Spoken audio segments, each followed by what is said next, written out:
কখনো ভূত এক্সপিরিয়েন্স করেছো বা আত্মাকে এক্সপিরিয়েন্স করেছো? দেখ, দিদা দাদুকে হারিয়েছি, ফিল করতে পারি।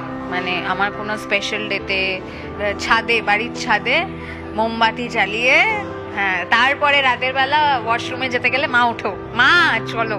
নিজের উইল পাওয়ার না থাকলে কোনোদিনই লাইফে গ্রোথ হবে না। তো লোকের মধ্যে থেকে কিছু ভালো হলে কিছু লোক তোর খারাপ চাইবে, এটা খুব কোয়াইট ন্যাচারাল। বাহাও যেমন একটা আইকন চরিত্র, বাহার শাড়ি এরকম একটা চরিত্র, এবং এটাও দেখ 10 বছর পর বাহা আবার টেলিভিশনে এলো, অ্যাজ হচ্ছে তাকে।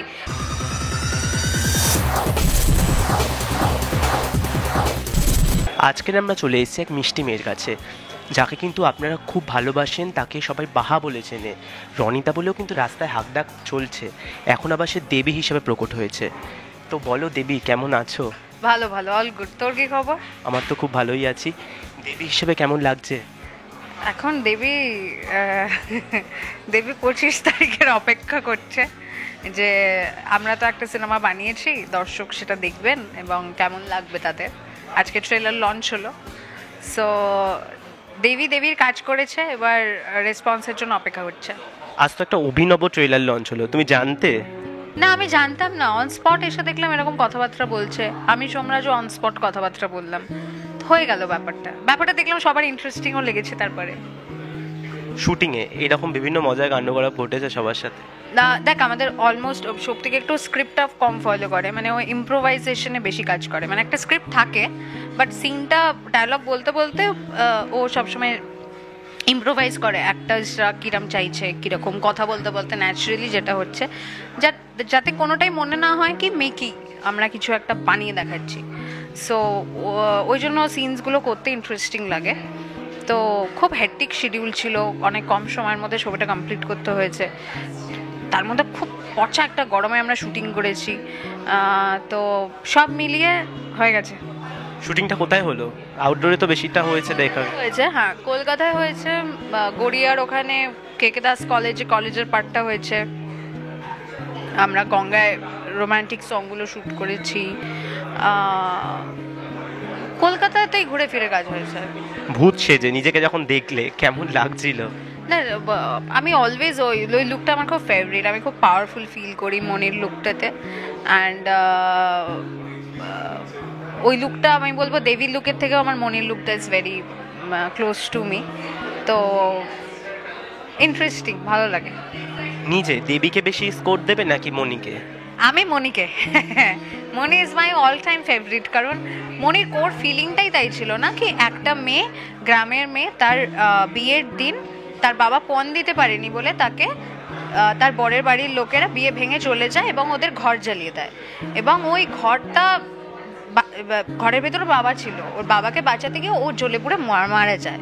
তারপর থেকে ওই গ্রামে পোড়া বেনারসি পরে, মাথায় শোলার একটা মুকুট পোড়া, মালা ছেঁড়া, ওরম বিধ্বস্ত অবস্থা একটা আত্মা ঘুরে বেড়ায়।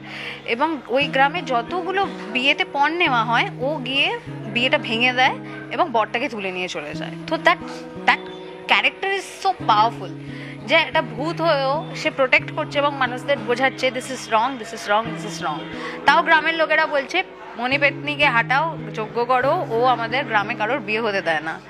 তো এই চরিত্রটাই এতটা স্ট্রং ছিল না, যে আমার মনিটা প্লে করেও খুব মজা হয়েছিল। এবং আমি জিতে এত ভালো টিআরপি এসেছিল এটার, সবাই বারবার ওরা টেলিকাস্ট করে, মণিমালা জি5-এ আছে, মণিহারা সবাই এতবার দেখেছে, যে তার জন্যই এই সিকুয়েলটা বানানো হলো। এবং এটা অ্যাজ হিরোইন আমার বড় পর্দায় প্রথম ছবি। এর আগে আমি মাল্টি স্টারের ছবিতে কাজ করেছি, মানে একদম নায়িকার চরিত্রে আমার প্রথম হল রিলিজ। তো এটা আমি তো বলবো দর্শকদের জন্য এই প্রাপ্তিটা আমি পেয়েছি। ভূতের গল্প তোমার ব্যক্তিগতভাবে কতটা ভালো লাগে ছোট থেকে? ভালো লাগে, ইন্টারেস্টিং লাগে, কি হলো না। ভূতের সিনেমা দেখি, সোনিতে আগে আমরা আহাট দেখতাম, মানে ওটা তো মিসই করতাম না, কি হলো সো ইন্টারেস্টিং লাগে অলওয়েজ। ছোটবেলায় কারেন্ট চলে গেলে ঠাকুমা দিদার থেকে শোনা হতো গল্প? হ্যাঁ, বাড়ির ছাদে মোমবাতি জ্বালিয়ে, হ্যাঁ, তারপরে রাতের বেলা ওয়াশরুমে যেতে গেলে মা ওঠো, মা চলো, ইটস লাইক। এখনো ভূতের গল্প শোনা হয়? না রে, ভালো লাগে সানডে সাসপেন্স এইসব? সময় পাই না আর শোনাও হয় না। মানে তুমি যদি ভূত হতে ধরো তুমি ভূত, ঠিক আছে, তুমি তিনটে কার কি ক্ষতি করতে, তুমি বলো তিনটে ক্ষতি। ক্ষতি কারো করতাম না, বিকজ আমি কর্মে বিশ্বাসী। ওই আবার আত্মা হয়ে ঘুরে বেড়াতে হবে আমাকে, ক্ষতি তো করতাম না। হ্যাঁ, যারা অন্যের ক্ষতি করতো তাদেরকে পানিশমেন্ট দিতাম। আর যদি ভালো কিছু করতে হতো কি কি করতে? যারা খুব অসহায় তাদেরকে হেল্প আউট করার চেষ্টা করতাম, যারা দিনে খাবার পায় না অন্তত তাদেরকে খাবার দেওয়ার চেষ্টা করতাম, প্রোটেক্ট করার চেষ্টা করতাম। কখনো ভূত এক্সপিরিয়েন্স করেছো বা আত্মাকে এক্সপিরিয়েন্স করেছো? দেখ, দিদা দাদুকে হারিয়েছি, ফিল করতে পারি। মানে আমার কোনো স্পেশাল ডেতে, কোনো কিছুতে যখন আমি কানেক্ট করার চেষ্টা করছি বা আমি মিস করছি, আমি সবসময় এনার্জি ফিল করতে পারি। ইষ্টকুটুমে তো বিভিন্ন জায়গায় শ্যুট হয়েছে বিভিন্ন সময়, তো সেই সময় কখনো এরকম এক্সপিরিয়েন্স হয়েছে? একবার হোটেলে বোলপুরে আমরা এক্সপিরিয়েন্স করেছিলাম, একটা কটেজে ছিলাম, অ্যান্ড প্রত্যেক দিন রাত 2-2:30টায় ভীষণ আওয়াজ হতো। তো আমরা প্রথমে ভেবেছিলাম কেউই আর কি মারছে প্রোডাকশনে, লেটার অন উই রিয়েলাইজ কি না, কেউ নেই। তারপরে আমরা একদিন হঠাৎ রাতের বেলা সবাই রেগে গিয়ে বাইরে বেরিয়ে দেখলাম কি পুরো হোটেলে আমরা একা, পুরো কটেজে, বাইরে মেন গেটে তালা, কোনো স্টাফ থাকে না। দেন উই ডিসকভার যে এটা ভুতুরে জায়গা। তো ওরা স্টাফরাও কাজ করে পালিয়ে যায় রাত 9টার পর, আমরাই মুরগি হয়ে থাকতাম আর টাকা দিতাম। তো তারপরে তো আমাদের প্লেসমেন্ট চেঞ্জ হয়ে যায়।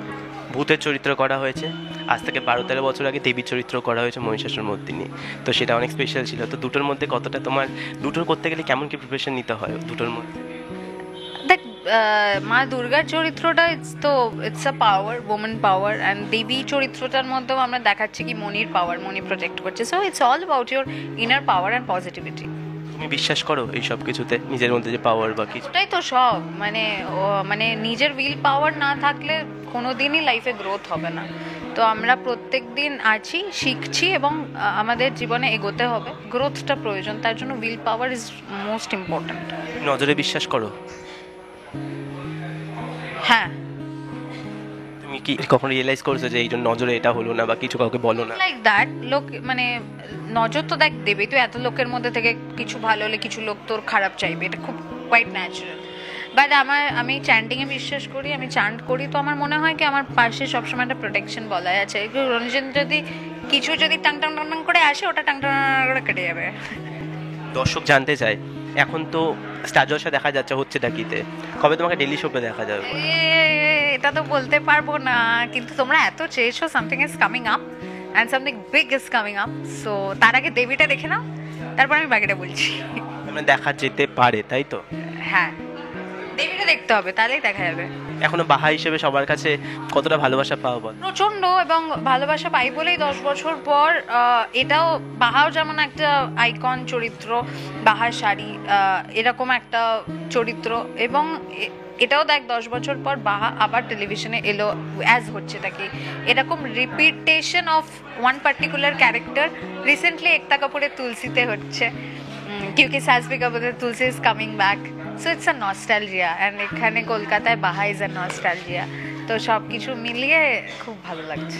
প্রথম যেদিন স্টার জলসা পরিবারে দেখা গেল তোমাকে, তখন কিন্তু দর্শকদের মনে একটা বড় উচ্ছ্বাস ছিল যে বাহা আসছে বা কিছু, সেই দিনটার কথা মনে পড়ে? কত রিভিউ পেয়েছে? দেখ, সেদিন সবার উচ্ছ্বাস ছিল, আমি নার্ভাস ছিলাম, কারণ আমার বারবার মনে হচ্ছিল যে 10 বছর পর আমি যখন স্টেজে আসছি, আমাকে কিন্তু লোকে ওই 10 বছর আগের সেলফে মনে রেখেছে, তো আমার ওই 10 বছর আগের এনার্জি অ্যান্ড ইনোসেন্সটা থাকতে হবে। আমি এটা নিয়ে চিন্তিত ছিলাম, কিন্তু হওয়ার পর দেখলাম লোকে বলছে আরে এটা আগের না এখনকার, তো আমি দেখলাম যাক, বয়সটা বোঝা যাচ্ছে না, সো ইটস গুড। দর্শকদের উদ্দেশ্যে কি বলবে বলো? সবাইকে বলবো 25 তারিখ 25th জুলাই আমাদের সিনেমা দেবী আসছে আপনাদের কাছে সিনেমা হলে, সো কাম ডাউন, আমাদের সিনেমা দেখো এবং জানো কেমন লাগছে। Thank you. আর এইরকম আরও বিভিন্ন খবর পাওয়ার জন্য অবশ্যই আপনাদের চোখ রাখতে হবে টলিফোকাসে। Thank you. Tollywood focus Kolkata চ্যানেলটি আপনাদের ভালো লেগে থাকলে লাইক করুন, সাবস্ক্রাইব করুন এবং আপনাদের পছন্দের ভিডিওটি অবশ্যই শেয়ার করুন। Tollywood focus Kolkata.